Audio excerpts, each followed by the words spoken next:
Hello everyone, welcome back. Statistics में हमारा topic चल रहा है मेजर्स ऑफ सेंट्रल टेंडेंसी। और मेजर्स ऑफ सेंट्रल टेंडेंसी में हम डिस्कस कर रहे थे about the partition values. Previous lecture में हमने पार्टीशन वैल्यूज के कंसेप्ट पे डिस्कशन किया, कितने टाइप की पार्टीशन वैल्यूज होती है इस पर डिस्कशन किया, और पार्टीशन वैल्यूज का कैलकुलेशन देखा in case of individual series के। अगर इंडिविजुअल सीरीज में क्वार्टाइल्स, डेसाइल्स और परसेंटाइल्स कैलकुलेट करना हो तो उसकी प्रोसीजर क्या हो। इस लेक्चर में अब हम बात करेंगे calculation of partition values in case of discrete series.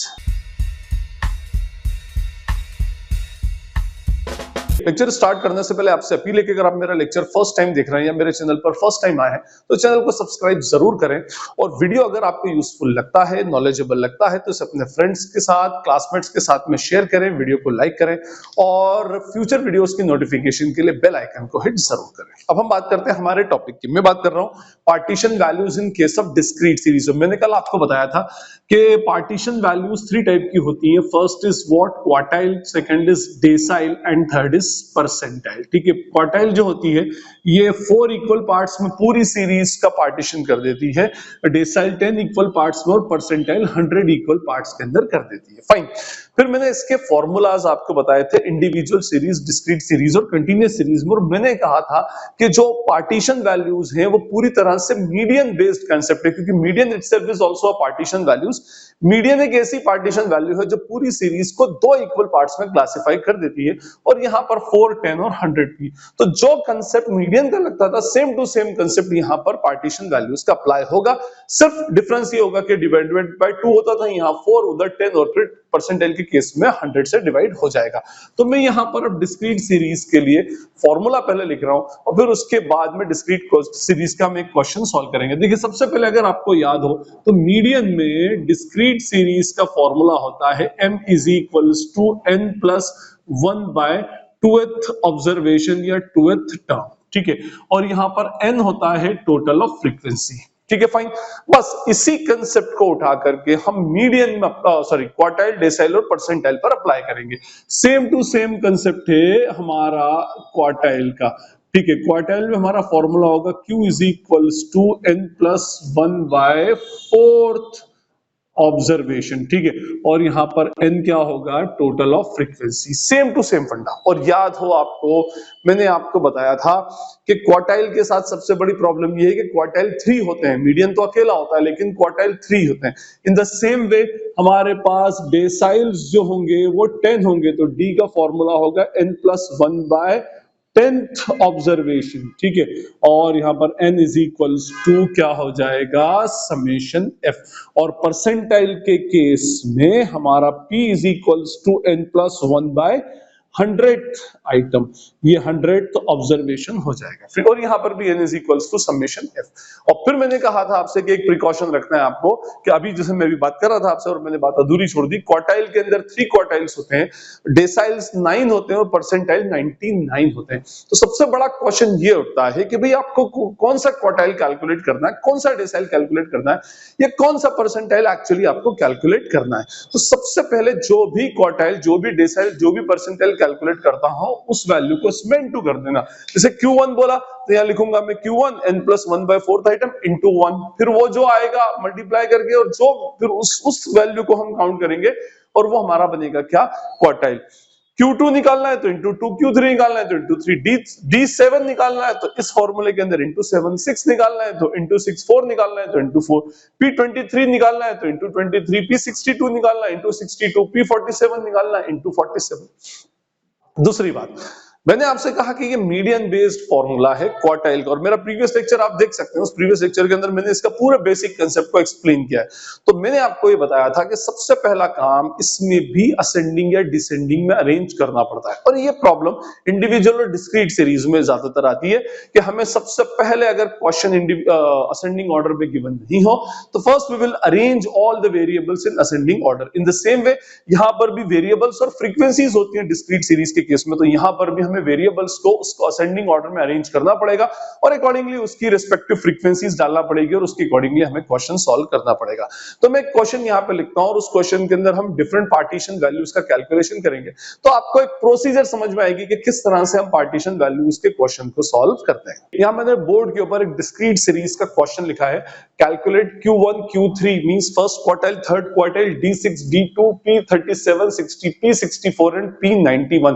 ये हमें एक ही क्वेश्चन के अंदर डिफरेंट पार्टीशन वैल्यूज कैलकुलेट करना है। ठीक है, चले करते हैं। इसमें डिस्क्रीट सीरीज में x गिवन है 5 8 12 7 23 और लास्ट वैल्यू इज 30 और उनकी फ्रीक्वेंसीज गिवन है। मैंने आपसे क्या कहा था कि कोई भी पार्टीशनल वैल्यूज हो या मीडियन हो, सबसे पहला काम इनिशियली हमको क्या करना है, we have to arrange the x variables in ascending order. तो पहला काम मैं इन x को असेंडिंग ऑर्डर में अरेंज करूंगा और साथ में उसकी रिस्पेक्टिव फ्रीक्वेंसीज लिखूंगा। ओके, तो सबसे छोटी वैल्यू मेरे पास है 5 ही है साहब, 5 की 4, उसके बाद 7 की 5, 8 की भी 5। ठीक है, उसके बाद उससे जस्ट बड़ी वैल्यू 12 है, 7 15 है, 6।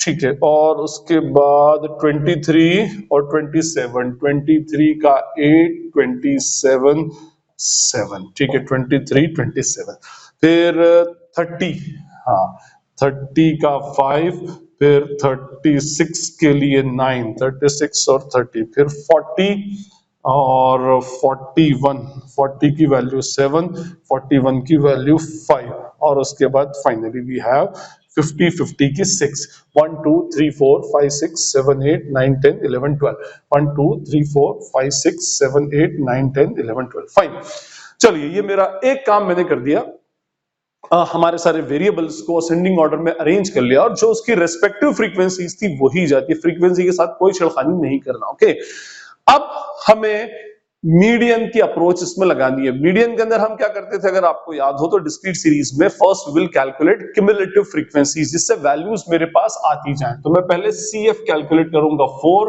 4 plus 5 is 9, 9 plus 4 14 और 14 plus 7 is what 21, 27, फिर हो गया 35, 42, उसके बाद 47, 9 हुआ 56 और फिर 63, 68 और 6 is 74, तो टोटल इज व्हाट 74। चलिए ये तो हो गया अब हमारा। अब हम इसके अंदर one by one values calculate करते जाते हैं। देखिए सबसे पहले मुझे निकालना है Q1, तो Q1 कैलकुलेट करने का मेरा फॉर्मूला होगा n+1/4 आइटम, और क्योंकि Q1 है तो इनटू क्या कर दूंगा, 1 कर दूंगा मैं। ओके, और यहां पर n क्या बताया मैंने, टोटल ऑफ फ्रीक्वेंसी, तो total of frequency 74, 74 plus 1/4, 75/4 into 1, तो 75/4 is what, 75/4 is 18.75 item. 18.75 Q1 नहीं है, 18.75 आइटम इस आइटम होगी, और इस 18.75 को हम किस में ढूंढते हैं, CF में, क्योंकि CF क्या है, CF भी तो नंबर ऑफ वेरिएबल्स ही है अल्टीमेटली। तो 18.78 इसमें नहीं आएगा, इसमें नहीं आएगा, इसमें नहीं आएगा, इसमें आएगा 21 में। 18.78 item will lie in 21 CF। अब इसके सामने जो वैल्यू होगी that is our what, Q1, therefore Q1 is equals to what, 12। Q1 जो है वो मेरे पास क्या आ जाएगी, अल्टीमेटली 12 आ जाएगी। ठीक है साहब, तो मेरी first value Q1 is equals to 12, ये आ गई मेरे पास, Q1 मैंने कैलकुलेट कर दी। कम टू Q3, करना क्या है, सेम टू सेम प्रोसीजर है, Q3 n+1/4 आइटम, और Q3 पूछा है तो इंटू 3 कर देता हूं।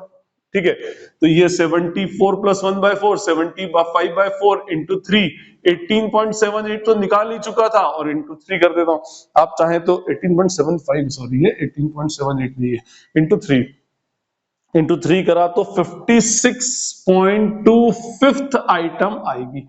56.25 is not Q3, 56.25 item will be Q3, तो 56 किस में आएगा, 56.23 इसमें आएगा, तो this will become Q3 is equals to 40, जो उसके सामने हमारे क्या बोलते हैं वेरिएबल होगा, that will be our Q3। चलो जी, ये हुआ। Q2 कैलकुलेट करना है तो क्या बन जाएगा, n+1/4 और इंटू 2 कर दें, और जो वैल्यू आएगी उसको जाकर CF में ढूंढ लें, जहां CF में इसके और CF के सामने जो वेरिएबल होगा that will be our what, Q2। और मैंने आपको बताया था Q2 की वैल्यू हमेशा मीडियन के इक्वल होती है। M is equals to Q2 is equals to D5 is equals to P50। I hope it is clear। Now come to the D, डेसिल। तो D का अगर हम कैलकुलेशन करेंगे तो D6 निकालना है, तो n+1 क्योंकि D है तो 10th आइटम आ गया, और इंटू क्या कर दूंगा 6, तो ये हो जाएगा 75/10 इंटू 6, तो 7.5 into 6 is equals to 45th item या 45th टर्म। अब 45 इज नॉट D2, D6, हाँ 45th टर्म इज D6। तो मैं पहले 45th आइटम को इस CF में ढूंढूंगा, तो किस में आएगा, 47 के सामने। तो 47 के सामने जो वेरिएबल होगा वो मेरा D6 होगा, तो D6 इज इक्वल्स टू 30। लो जी, D6 क्या हो गया मेरा, 30 हो गया। Fine. Now come to next, D2 बोला है साहब, तो D2 भी निकाल लेते हैं। n+1 क्या ही ये 10th आइटम इंटू क्या कर दूंगा 2, तो ये 7.5 into 2, that is 15th item. अब 15th आइटम ढूंढे तो वो इसमें आ रहा है 21 के सामने, और 21 के सामने वेरिएबल है मेरा 12, तो D2 इज ऑल्सो 12। D2 भी अपने आप में क्या हो जाएगा, 12 ही हो जाएगा। फाइन। तो आई होप ये क्लियर होगा आपको कि D2 इसके अंदर बेसिकली कैसे कैलकुलेट करना है। Now come to percentiles. P37 बोला, तो अब प्रोसीजर तो आई होप आपको क्लियर हो गई होगी कि क्या प्रोसीजर है। बस इसी प्रोसीजर को हमको आगे फॉलो करते जाना है। P37, P है तो n+1 क्या हो जाएगा, ये 100th आइटम।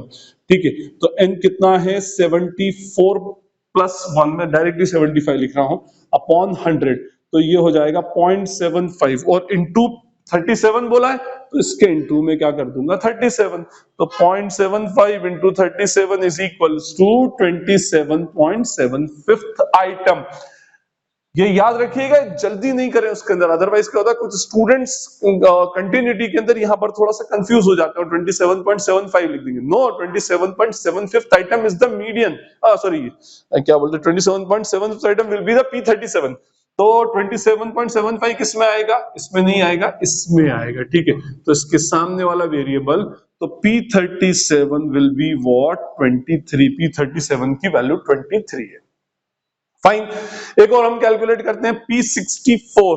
तो लो जी, P64 कैसे कैलकुलेट होगा, इसमें P64 सेम टू सेम रहेगा, n+1/P है तो अपॉन 100, और इंटू क्या कर देंगे 64, तो 0.75 इंटू 64, तो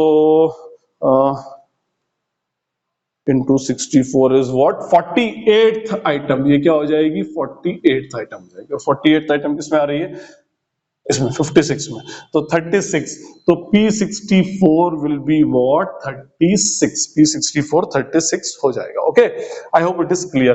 अब आए लास्ट, P91 बोला है, तो P91, अब आई होप आपको प्रोसीजर तो पूरी क्लियर हो गई होगी। n+1/100 इंटू 91, 0.75 इंटू 91, तो लो जी, 0.75 इंटू 91 विल बी 68.25 आइटम, और 68.25 किस में आ रहा है, इसमें, तो लास्ट, तो P91 विल बी व्हाट, 50। अच्छा, यहां पर डेसिमल वेसिमल की कोई टेंशन ना लें, क्योंकि वो तो इंडिविजुअल सीरीज में हम डेसिमल को लेकर चलते हैं। यहां पर तो ऑलरेडी हमारे पास CF रहती है, ये 4 से 9 तक की है, ये 9 से 14 तक की है, यहाँ पर 14 से 21 तक की है, तो ये हमारे लिए कंपैरेटिवली इजी होता है। तो ये हमारा कंसेप्ट था, ये हमारा कैलकुलेशन था, calculation of different partition values in discrete series. तो आई होप आपको अब ये कंसेप्ट क्लियर हो गया होगा कि डिस्क्रीट सीरीज में पार्टीशन वैल्यूज का कैलकुलेशन कैसे करते हैं। स्टिल अगर कोई क्वेरी या डाउट आपको लगती है तो आप मुझसे कमेंट सेक्शन में पूछ सकते हैं। नेक्स्ट लेक्चर में हम कंटीन्यूअस सीरीज के ऊपर बात करेंगे। फाइन। और एक बार फिर से अपील है कि अगर वीडियो आपको यूजफुल लगता है तो इसे अपने फ्रेंड्स, क्लासमेट्स, कलीग्स के साथ में शेयर करें, वीडियो को लाइक करें और चैनल को सब्सक्राइब जरूर करें। This is Najib Hashmi signing off from Najib Hashmi academy. Thank you.